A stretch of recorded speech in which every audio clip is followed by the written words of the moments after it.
मी रोज भाजीपाला विकायचे, पण त्या दिवशी मी खूप आजारी होते म्हणून भाजीपाला विकायला गेले नाही. मी झोपून होते. आई बाबा शेतावर गेले. घरी माझ्याशिवाय कोणीच नव्हतं. घराचा दरवाजा वाजला. मी आत यायला सांगितलं. मला वाटलं कोणीतरी जवळची व्यक्ती असेल, तर दारात विजय उभा होता. मी आश्चर्यचकित झाले आणि म्हणाले, विजय तू? तो आत आला. मला थोडी भीती वाटत होती. तो माझ्याजवळ आला आणि त्याने माझ्या नमस्कार मित्र आणि मैत्रिणींनो, मी माधुरी. मी एका खेड्यागावात राहते. आमची थोडीफार शेती आहे. आमच्या शेतात काही पालेभाज्या पिकवतो. आमच्या शेतापासून काही अंतरावर एक रस्ता तालुक्याच्या ठिकाणी जातो. त्या रस्त्यावर मी आमच्या शेतातील पालेभाज्या विकायला बसते. माझं वय 27 वर्ष आहे. माझ्या आयुष्यात एक अशी घटना घडली ज्यामुळे माझं पूर्ण आयुष्य बदलून गेलं. मी रोज रस्त्याच्या कडेला बसून आमच्या शेतातला पालेभाज्या विकायचे. त्या रस्त्यावरून येणारे जाणारे लोक भाजी घ्यायला थांबायचे. एके दिवशी मी नेहमीप्रमाणे भाजी विकायला बसले होते. तेवढ्यात एक तरुण टू व्हीलरवरून आला आणि माझ्यासमोर थांबला. तो दिसायला खूप हँडसम होता. बहुतेक तो कुठेतरी नोकरी करत असावा. तो गाडीवरून उतरला. साधारण माझ्याच वयाचा असावा, कदाचित एखादं वर्ष मोठा. त्याने डोळ्याला गॉगल लावलेला होता. अंगावर नीटसक आणि चांगले कपडे घातलेले होते. गाडीही नवीनच होती. तो माझ्याजवळ आला आणि म्हणाला, टमाटो कशी दिली? मी त्याला ठरलेला दर सांगितला. त्याने माझ्याकडून बऱ्याच भाजीपाला विकत घेतला. बोलता बोलता तो म्हणाला, टमाटो खूप लाल आहेत. अगदी तुमच्यासारखेच. आणि माझ्याकडे पाहून हसला. तो तरुण माझ्यासाठी अनोळखी होता, पण वागणं मात्र जणू ओळखीचंच होतं. मी त्याच्याकडे दुर्लक्ष केलं. तो परत हसला आणि म्हणाला, तू जशी टमाटो सारखी लाल दिसतेस. मला स्वतःची थोडी लाज वाटली. मी दिसायला खरंच सुंदर आहे. माझं शिक्षण नुकतंच पूर्ण झालं होतं. घरी बसून काही उपयोग नाही म्हणून मी शेतातली पालेभाजी विकत होते. मला याचा अजिबात संकोच वाटला नव्हता. त्याने मला पैसे दिले आणि तो निघून गेला. पण त्याचं व्यक्तिमत्व मनात घर करून गेलं. त्या दिवसानंतर तो तरुण सतत येता जाता थांबू लागला. माझ्याकडून पालेभाज्या घेऊन जायचा. हळूहळू त्याने माझ्याशी संवाद साधायला सुरुवात केली. एक दिवस त्याने माझी माहिती विचारली. मी म्हणाले, माझं नाव माधुरी आहे. मी ग्रॅज्युएट आहे. आमचं स्वतःचं शेत असल्यामुळे मी भाजीपाला विकते. अजून लग्न झालेलं नाही. माझं सगळं ऐकून त्यानेही त्याच्याबद्दल सांगायला सुरुवात केली. तो म्हणाला, माझं नाव विजय. मी इथून जवळच असलेल्या एका कारखान्यात मॅनेजर म्हणून काम करतो. माझं एम.कॉम आहे. 2 वर्षापूर्वी मी नोकरीला लागलो. आमचं बोलणं दिवसेंदिवस वाढू लागलं. आम्हा दोघांनाही एकमेकांबद्दल आकर्षण वाटू लागलं. आम्ही दोघं एकमेकांना आवडू लागलो होतो. विजय आता रोजच माझ्याकडून पालेभाज्या घ्यायचा. एकदा मी आजारी पडले. मला थोडा ताप आला होता म्हणून 2 दिवस मी भाजी विकायला गेलेच नाही. पहिल्या दिवशी विजय तिथं आला. मी नव्हते म्हणून बहुतेक त्याला काहीतरी मिसिंग वाटलं असावं. दुसऱ्या दिवशी सुद्धा मी तिथे दिसले नाही.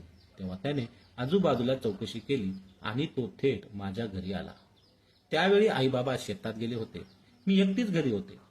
अंथरुणावर पडलेले होते. इंजेक्शन घेतल्यामुळे थोडं बरं वाटत होतं. दारावर कोणीतरी आवाज केला. घरात आहे का कोणी? मला वाटलं कोणी तरी शेजारी असेल म्हणून मी म्हणाले, या आत. तो आत आला आणि मी पाहिलं तो विजय होता. मी आश्चर्यचकित झाले. म्हणाले, विजय तू इथे? तो हसला आणि म्हणाला, माधुरी 2 दिवस झाले तुझी वाट पाहतोय. तू आज भाजी विकताना दिसली नाहीस म्हणून वाटलं काही झालं तर नाही ना, म्हणून बघायला आलो. मी हसून म्हणाले, हो, जरा ताप आला होता म्हणून 2 दिवस गेले नाही विकायला. पण तुला एवढी काय काळजी वाटली माझी? तेव्हा त्याने माझ्या डोळ्यात पाहिलं आणि काहीच बोलला नाही. त्याच्या डोळ्यातले भाव मला स्पष्ट दिसत होते. बहुतेक त्याला माझ्याबद्दल आतून आंतरिक ओढ जाणवत होती. मी अंथरुणातून थोडीशी वर उठले, पण तो थोडा ताप असल्यामुळे उठताना मला त्रास होत होता. तसं त्याने मला सावरलं, मला आणि उठून दिलं. माझ्या डोक्यावरून हात फिरवला आणि मला काळजी घ्यायला सांगितली. माझे आईबाबा घरी नसल्यामुळे मला थोडा संकोच वाटत होता. त्याने लगेच विचारलं, तुझे आईबाबा कुठे आहेत? मी म्हणाले, शेतावरती गेले आहेत. तो म्हणाला, बरं, मग मी निघतो. आणि माझ्याकडे एक मंद स्मित हास्य दिलं. तो पाठमोरा झाला, पण जाताना एकदा मागे वळून पाहिलं. मीही त्याच्याकडे पाहून हसले. त्या क्षणी आमचं नातं काहीसं वेगळं वाटू लागलं होतं. काही खास जणू काही नातं निर्माण होते. मी हळूहळू बरी झाले आणि तिसऱ्या दिवशी पुन्हा भाजी विकायला गेले. मला आज विजयला भेटण्याची आतुरता लागली होती. नेहमी 3-4 वाजाच्या सुमारास यायचा, पण आज सकाळपासूनच दिवस सरत नव्हता. मी त्याची वाट पाहत होते आणि एकदा तो मला दुरून गाडीवरून येताना दिसला. माझ्या जीवात जीव आला. हलकसं वाटलं. तो गाडीवरून उतरला आणि पटकन माझ्याजवळ आला. कशी आहेस आता? तब्येत सुधारली ना? त्याने विचारलं. आम्ही दोघं खूप वेळ गप्पा मारत बसलो. त्याने माझ्याकडून पुन्हा भाजीपाला घेतला. आता मात्र त्याच्या वागण्यातलं माझ्याविषयीचं आकर्षण मला स्पष्ट जाणवत होतं आणि मलाही त्याच्याबद्दल आकर्षण वाटू लागलं होतं. मी त्याला विचारलं, त्या दिवशी तू मला का भेटायला आलास? तेव्हा तो म्हणाला, खरं सांगू? मी लगेच म्हणाले, हो, खरं खरं सांग. तो म्हणाला, माधुरी, मला तू खूप आवडतेस. तुझ्यामध्ये मला प्रामाणिकपणा आणि साधेपणा दिसतो. याचं मला खूप कौतुक वाटतं. तू दिसायलाही खूप सुंदर आहेस. खरं सांगू, मला खूप खूप आवडतेस. हे त्याचं वाक्य ऐकून मी लाजले. तो म्हणाला, मग तुला मी आवडतो का? मी फक्त मान हलवली. तो लगेच म्हणाला, असं डोकं हलवू नको, तोंडाने सांग. मी त्याच्याकडे पाहत हळूच म्हणाले, हो. तो खूप आनंदी झाला. त्याला काय करावं तेच कळेना. तो माझ्यासमोर बसला, इकडे तिकडे पाहिलं आणि अचानक माझ्या गालाचा हलकासा मुक्का घेतला. मी लाजून त्याला थोडं बाजूला हो असं सांगितलं. मी म्हणाले, आपण कुठे फिरायला जाऊया का? तो म्हणाला, तू सांग, कुठे जायचं? मी म्हणाले, आमच्या गावापासून 4-5 किलोमीटर अंतरावर एक तळं आहे, तिथे जाऊया. तिथे खूप मोठं तळं आहे. वेगवेगळे पक्षी पाहायला मिळतात आणि बोटिंग करता येते. आम्ही ठरवलं आणि मी घरी सांगितलं की माझ्या मैत्रिणीचा वाढदिवस आहे, तिला भेटायला जाते. त्या दिवशी आम्ही सकाळीच भेटायचं ठरवलं. मी नेहमी भाजी विकते त्या ठिकाणी मी सकाळी लवकर आले. विजय आधीच 2 व्हीलर घेऊन तिथे आला होता. मी त्याच्या गाडीवर बसले. आम्ही तळ्याकडे निघालो. रस्ता थोडा अडवणीतला होता, पण दोन्हीकडे मोठी मोठी झाडं होती. निसर्गरम्य वातावरण होतं. काही ठिकाणी गुलाबी फुलांचा सडा पडलेला होता. त्या रस्त्यावरून जाताना आम्हा दोघांनाही खूप आनंद वाटत होता. मी पहिल्यांदाच विजयच्या गाडीवर बसले होते. त्याच्या चेहऱ्यावर अभिमान दिसत होता. आम्ही दोघंही त्या क्षणाचा खूप आनंद घेत होतो आणि शेवटी आम्ही त्या तळ्यावर पोहोचलो. तळ्यामध्ये खूप पाणी होतं. काही ठिकाणी कमळ फुललेली होती, गुलाबी रंगाची कमळ. ती फुलं पाहताना मन अगदी प्रसन्न झालं आणि त्याचबरोबर विजय माझ्यासोबत होता, त्यामुळे तो क्षण माझ्यासाठी अजून खास बनला. आम्हाला तिथे खूप विविध प्रकारचे पक्षी पाहायला मिळाले. आम्ही दोघं हातात हात घेऊन त्या तळ्याच्या काठावर खूप लांबपर्यंत फिरत गेलो. खूप गप्पा मारल्या.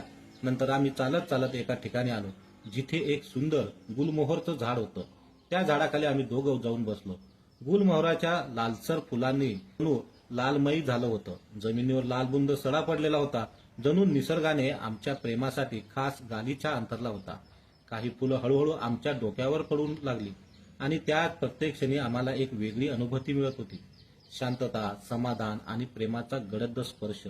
त्या गुलमोहराच्या छायेत आम्ही एकमेकाचे हात हातात घेतले. त्या स्पर्शात एक वेगळीच ऊब होती. एकमेकांना मिठी मारली. ती मिठी कुठल्या आकर्षणाची नव्हती, ती होती आपुलकीची, मायेची, विश्वासाची आणि आपलेपणाची. आमच्या ओठांनी एकमेकांशी जवळीक साधली. कोमल चुंबन हळुवार भावनांनी भरलेलं.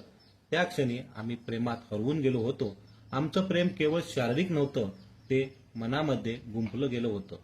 त्या क्षणात आम्हाला एकमेकांबद्दल फक्त प्रेमच नव्हे तर एक आदरही जाणवत होता. आपल्यात जो काही नात्याचा जन्म झाला आहे, तो क्षण आमच्यासाठी अविस्मरणीय ठरला होता. आम्ही दोघांनी त्या झाडाखाली बसून मनातलं प्रेम साक्षात अनुभवलं.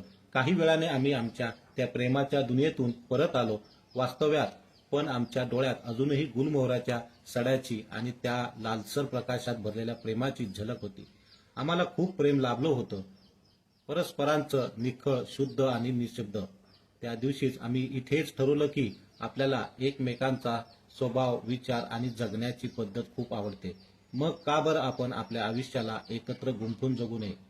आम्ही दोघांनी लग्न करायचं ठरवलं, ठामपणे, कुठलाही संकोच न ठेवता. काही दिवसांनी एके रविवारी विजय त्याचे आई वडील घेऊन आमच्या घरी आला. आमच्या घरच्यांशी त्यांनी शांतपणे, आत्मविश्वासाने बोलणं केलं. विजयची परिस्थिती बऱ्यापैकी चांगली होती. तो एका कारखान्यात परमनंट कामाला होता. त्याच्याकडे स्वतःची गाडी, शेती होती आणि त्याचं वागणं अतिशय सुसंस्कृत आणि नम्र होतं. आमच्या घरच्यांना त्याचं स्थळ खूप पसंत पडलं. त्यांनी आनंदाने होकार दिला. त्यावेळी आम्ही दोघांनी एकमेकाकडे पाहिलं. नजरेतून हजार शब्दाची देवाणघेवाण झाली. आमच्या प्रेमाचं सार्थक झालं होतं. आम्ही जे स्वप्न पाहिलं होतं ते आता सत्यात उतरू लागलं होतं. आमचं लग्न खूप सुंदर आणि पारंपरिक पद्धतीने झालं. गावातले सगळे लोक आमच्या लग्नाला हजर होते. प्रेमाच्या गोडीने आणि नातेवाईकाच्या आशीर्वादाने आम्ही एक नवं आयुष्य सुरू केलं. एकत्र लग्नानंतरही आम्ही वेळ मिळेल तेव्हा तळ्यावर जायचो, जेथे आमचं प्रेम फुललं होतं, जेथे गुलमोहराच्या फुलाचं आमचं आयुष्य रंगवलं होतं. ते गुलमोहराचं झाड अजूनही तसंच उभं आहे, आमच्या आठवणीसारखं. आता जेव्हा आम्ही त्या जागेवर जातो तेव्हा त्या लाल गुलाबी फुलांचा सडा पाहून आमच्या मनात पुन्हा तोच गंध दरवळतो.